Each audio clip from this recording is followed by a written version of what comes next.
بسم اللہ الرحمن الرحیم۔ حضور نبی اکرم صلی اللہ علیہ وآلہ وسلم کی ذات اقدس اللہ تبارک و تعالیٰ کی ذات اقدس کے بعد سب سے افضل اور پاکیزہ ہستی ہے۔ اگر اللہ تبارک و تعالیٰ اپنے محبوب کی ذات کو نہ بناتا تو یہ کائنات بھی وجود میں نہ آتی، اور اللہ رب العزت خود ارشاد فرماتا ہے کہ اگر میں اپنے محبوب کی ذات کو تخلیق نہ کرتا تو میں اپنا رب ہونا بھی ظاہر نہ کرتا۔ جب اس کائنات نام کی کوئی چیز بھی موجود نہ تھی، کوئی انسان، کوئی جانور، شجر و حجر، چاند و سورج، ستارے، عرش و کرسی، زمین و آسمان، الغرض کچھ بھی موجود نہ تھا۔ اس وقت صرف ایک سچی ذات موجود تھی اور وہ اللہ تبارک و تعالیٰ کی ذات تھی، اور یہ وہ وقت تھا کہ جب کوئی بھی مخلوق خدا کو خدا کہنے والی موجود نہ تھی۔ اس وقت اللہ تبارک و تعالیٰ نے پاک نور سے اس پاک نور کو پیدا فرمایا، جن کو آج دنیا محمد کے نام سے جانتی ہے، اور اسی نور محمدی نے اللہ تبارک و تعالیٰ کی وحدانیت کا سب سے پہلے اقرار کیا اور اپنے رب کی حمد و ثنا بیان کی، اور پھر اسی نور محمدی سے اللہ تبارک و تعالیٰ نے یہ پوری کائنات بنائی، اور پھر یہ نور محمدی حضرت آدم علیہ السلام سے ہوتا ہوا تمام انبیاء کرام تک پہنچا، اور پھر یہ نور مکہ مکرمہ میں والضحیٰ کے چہرے والے حضرت محمد مصطفیٰ صلی اللہ علیہ وآلہ وسلم کی صورت میں جلوہ گر ہوا۔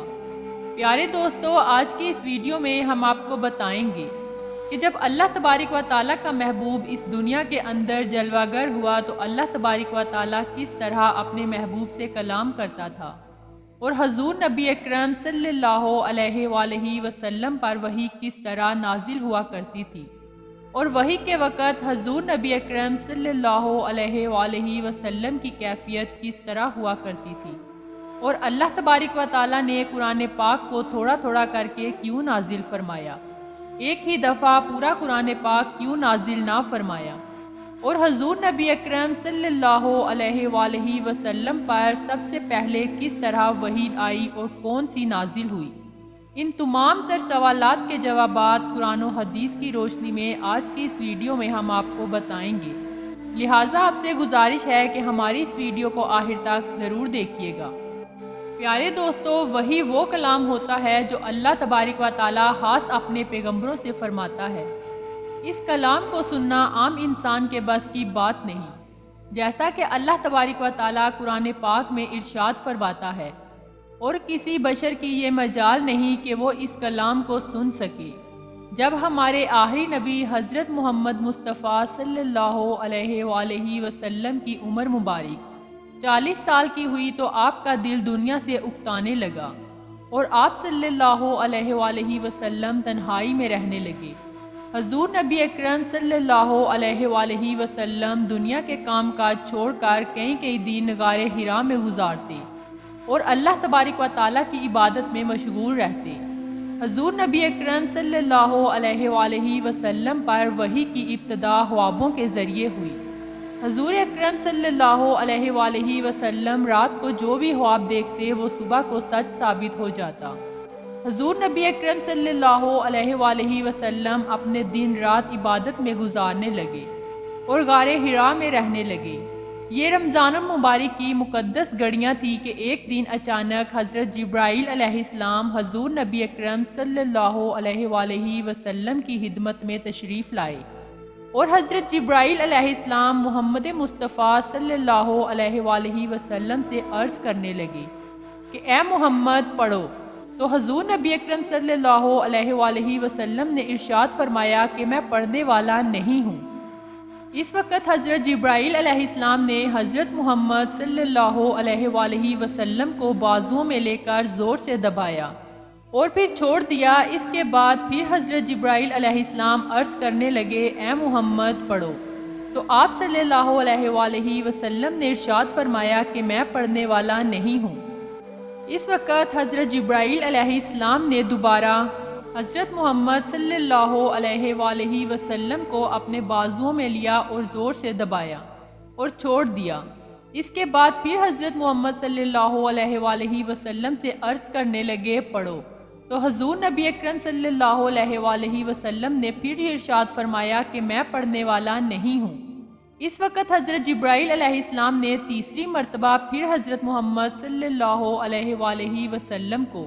اپنے بازوؤں میں لے کر دبایا اور چھوڑ دیا۔ جب جبرائیل علیہ السلام نے تیسری مرتبہ یہ عمل کیا تو اس وقت حضرت محمد مصطفیٰ صلی اللہ علیہ وآلہ وسلم کو کچھ محسوس ہونے لگا کہ کوئی پیغام میرے جسم میں اتر رہا ہے۔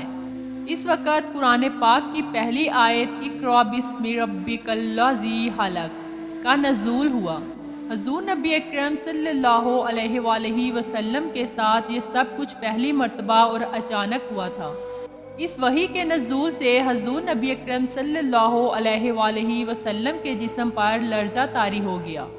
اور حضور نبی اکرم صلی اللہ علیہ وآلہ وسلم کانپتے ہوئے غار حرا سے اپنے گھر تشریف لے گئے۔ جب حضور اکرم صلی اللہ علیہ وآلہ وسلم گھر پہنچے تو آپ نے اپنی بیوی خدیجہ الکبریٰ رضی اللہ تعالیٰ عنہ سے فرمایا کہ میرے اوپر چادر اڑا دو۔ خدیجہ الکبریٰ رضی اللہ تعالیٰ عنہ نے آپ کے اوپر چادر ڈال دی۔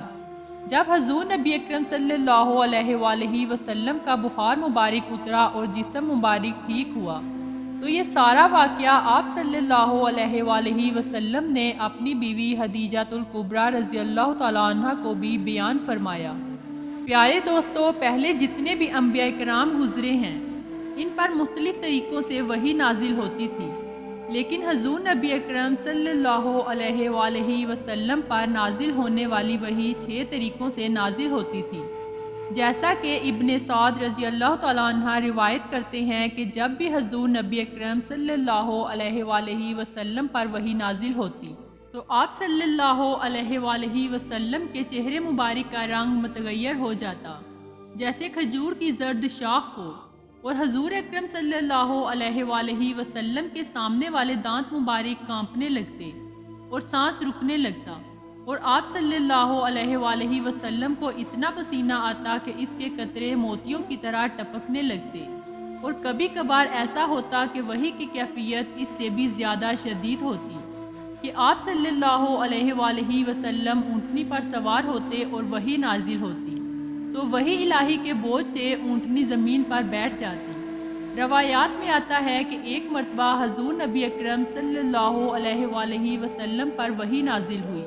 تو آپ صلی اللہ علیہ وآلہ وسلم کی ران حضرت زید رضی اللہ تعالیٰ عنہ کی ران پر تھی، تو حضرت زید رضی اللہ تعالیٰ عنہ فرماتے ہیں کہ مجھ پر اس قدر وزن معلوم ہوا کہ مجھے لگا جلد ہی میری ران کچل دی جائے گی۔ صحابہ کرام بیان فرماتے ہیں کہ کبھی کبھار ایسا بھی ہوتا کہ جب حضور نبی اکرم صلی اللہ علیہ وآلہ وسلم پر وحی نازل ہوتی تو دوسروں کو بھی ہلکی ہلکی آوازیں محسوس ہوتی، اور کبھی کبھار ایسا ہوتا کہ جب کبھی حضور نبی اکرم صلی اللہ علیہ وآلہ وسلم پر وحی نازل ہوتی تو آپ صلی اللہ علیہ وآلہ وسلم کے چہرے مبارک کے پاس شہد کی مکھیوں کی بن بناہٹ کی آوازیں سنائی دی جاتی۔ بات کرتے ہیں کہ ان 6 طریقوں کی کہ جن طریقوں سے حضور نبی اکرم صلی اللہ علیہ وآلہ وسلم پر وحی نازل ہوتی تھی۔ حضرت امام غفاری رضی اللہ تعالیٰ عنہ فرماتے ہیں کہ ایک دفعہ رسول اللہ صلی اللہ علیہ وآلہ وسلم سے حضرت حارث بن حشام نے پوچھا کہ یا رسول اللہ صلی اللہ علیہ وآلہ وسلم، آپ پر وحی کیسے نازل ہوتی ہے؟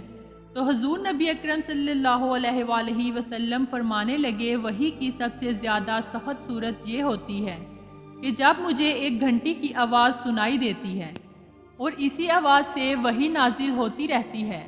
پھر جب یہ سلسلہ ختم ہو جاتا ہے تو جو کچھ اس آواز نے کہا ہوتا ہے وہ سب مجھے یاد ہو جاتا ہے، اور کبھی فرشتہ میرے سامنے ایک مرد کی صورت میں آتا ہے اور وہ مجھے پیغام سناتا ہے، اور وہ جو کچھ مجھ سے کہتا ہے وہ مجھے یاد ہو جاتا ہے۔ حضور نبی اکرم صلی اللہ علیہ وآلہ وسلم پر جب بھی کوئی وحی نازل ہوتی تو آپ صلی اللہ علیہ وآلہ وسلم پر سخت بوجھ پڑ جاتا۔ وحی کی پہلی صورت میں آپ صلی اللہ علیہ وآلہ وسلم کو گھنٹی کی آواز سنائی دیتی تھی، اور وحی کی دوسری صورت یہ تھی کہ فرشتہ کسی انسانی شکل میں آتا اور حضور نبی اکرم صلی اللہ علیہ وآلہ وسلم کو اللہ تبارک و تعالیٰ کا پیغام سناتا، جس کو حضور نبی اکرم صلی اللہ علیہ وآلہ وسلم یاد فرما لیتے، جیسا کہ حدیث پاک میں آتا ہے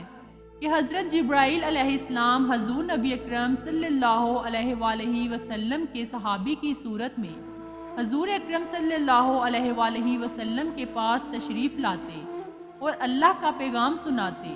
وحی کی تیسری صورت یہ تھی کہ حضرت جبرائیل علیہ السلام کسی بھی انسانی شکل کو اختیار کیے بغیر اپنی اصل شکل میں حضور نبی اکرم صلی اللہ علیہ وآلہ وسلم کے پاس تشریف لاتے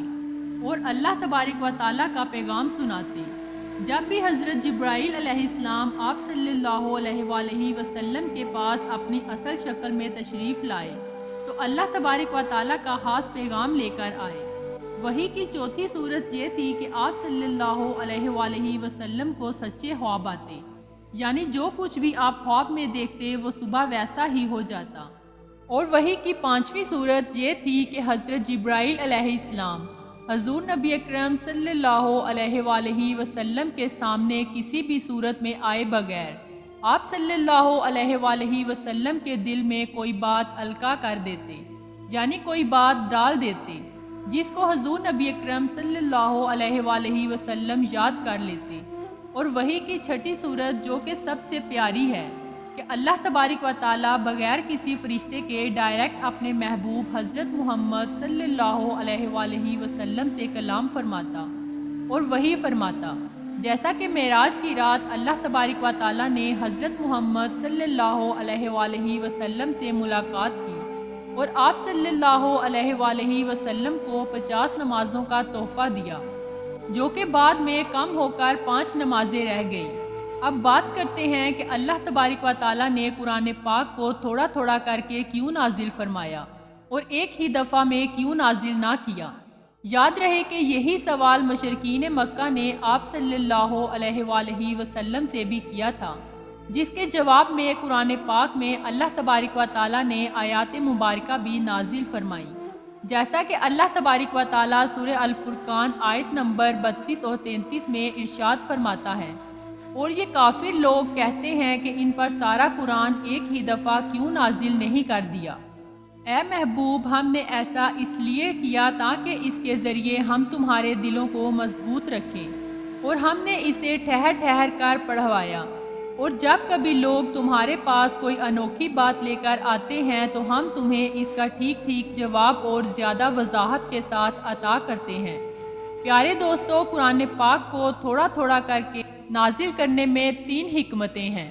پہلی حکمت یہ ہے کہ اگر قرآن پاک ایک ہی دفعہ نازل ہو جاتا تو قرآن پاک کے تمام تر احکامات اسی دن سے شروع ہو جاتے، جن پر ایک دم سے عمل کرنا تمام مسلمانوں کے لیے مشکل ہو جاتا۔ اور دوسری وجہ یہ تھی کہ روز مکہ والے حضور نبی اکرم صلی اللہ علیہ وآلہ وسلم کو طرح طرح کی اذیتیں دیتے، جس کی وجہ سے آپ پریشان ہو جاتے، اور جب حضرت جبرائیل علیہ السلام اللہ تبارک و تعالیٰ کا پیغام لے کر آتے تو حضور نبی اکرم صلی اللہ علیہ وآلہ وسلم کا دل خوش ہو جاتا، آپ مصیبت کو بھول جاتے اور آپ کی طبیعت خوش ہو جاتی، اور جس کی وجہ سے آپ کو یہ تسلی بھی مل جاتی کہ میرا رب میرے ساتھ ہے۔ اور تیسری وجہ یہ تھی کہ قرآن پاک کا ایک بہت بڑا حصہ لوگوں کے سوالات کے جوابات اور بہت سے واقعات پر مشتمل ہے، اسی لیے قرآن پاک کی ان آیات کا نزول اسی وقت مناسب تھا کہ جس وقت وہ سوالات کیے گئے یا جس وقت وہ واقعات پیش آئے۔ لہٰذا اس لیے اللہ تبارک و تعالیٰ نے قرآن پاک کو تھوڑا تھوڑا کر کے نازل فرمایا۔ سبحان اللہ۔